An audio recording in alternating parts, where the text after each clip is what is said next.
mathematicians, welcome back. So now we're going to build on our understanding of part, and whole or total, and we're going to learn about something called double flap dot cards.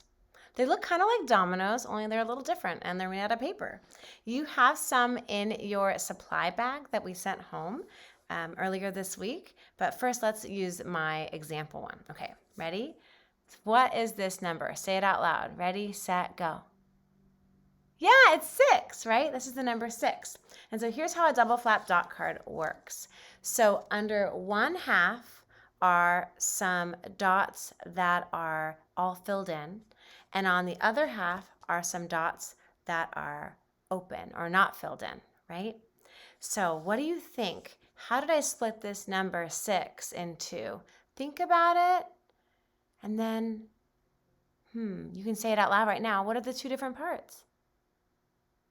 Did you say 3 and 3? Did you split the number 6 in half into 2 even halves for doubles? Could be 3 and 3. What else could it be? Oh, you think I put all 6 over here and on 0 over there? That's possible. What if what else do you think I could split it up into? Hey, let me show you. Let me show you half. Let me see. How many is that? Yeah, it's 4.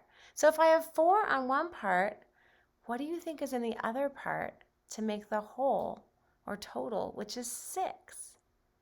What do you think? How could I use like my fingers to figure that? If I've got 4 and I've got some more over here to make 6. Do you know? Let's check it. Let's see. I know it's 6. Okay, I've got 4 over here, and 2, because 4 plus 2 does equal 6. When we use the real double flap dot cards, we write the whole or the total on the back. But when we have them in Seesaw, it looks like this, because I can't really show you the back of something in Seesaw. So the total's on the top here, but that's just the number that's on the back. Then I flipped over those little flaps, and I'm going to write the part here. So the part for this is, 4. And the part over here is, 2. Now, let's turn this into 2 equations, where you put the part plus the part equals the whole. I bet you know how to do this already. Do you want to draw along with me with your whiteboard? If you do, you can, or you can just go ahead and watch if you want. So we'll do the part 4 plus the part 2 equals the whole or the total, which is, 6. Now here's the cool part. The thing is you don't need to think about it as this part on the left plus the part on the right. You can also go the other way, or you can turn it around, right? So instead of 4 plus 2 equals 6, I could think of it as, oh my gosh, you could go that way. You could reverse it. So you can go like this, 2 plus 4, but it still equals 6, because you can't change the total by just flipping it around like that. It's still the same number of dots.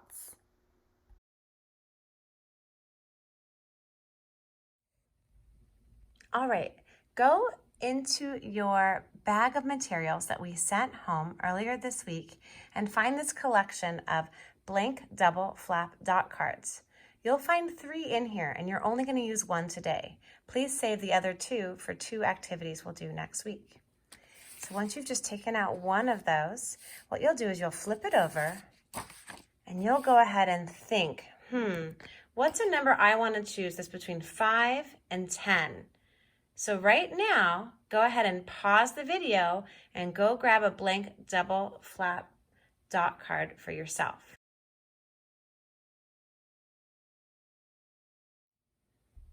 All right, remember, flip it over so you're on the back and write down a number between 5 and 10. So either write down 5, 6, 7, 8, 9, or 10. You can do the same number I did before, or you can do a number like this, I'm going to choose the number 8 because it's my favorite number. You choose what number you want to write on the back of yours right now. All right, then go ahead and flip it over and open up one flap and think, what part of 8 do I want to do? What do I think? I'm going to ask you to not do the double. So don't do 4 plus 4. Or if you do 6, don't do 3 plus 3. Try not to do the double. So let's see, what could you do? Maybe I'll do 5. 1, 2, 3, 4, 5.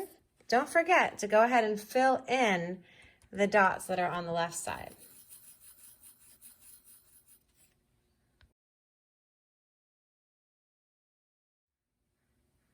Okay, so my total or my whole was 8.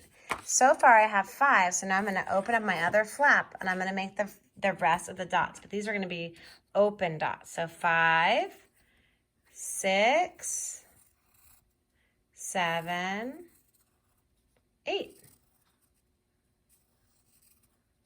There I go.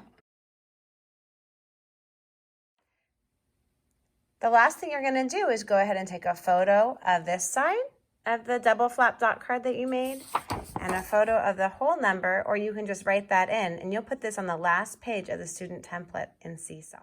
All right, that is your introduction to double flap dot cards.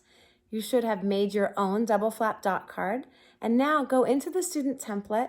You can listen to the explanations and the captions if you want, and go ahead and complete those pages with some just basic activities that help you reinforce these ideas, and then put the pictures of your double flap dot card into the last page of the student template. There's also some times where we ask you to explain your thinking using the microphone. We can't wait to see what you notice about double flap dot cards.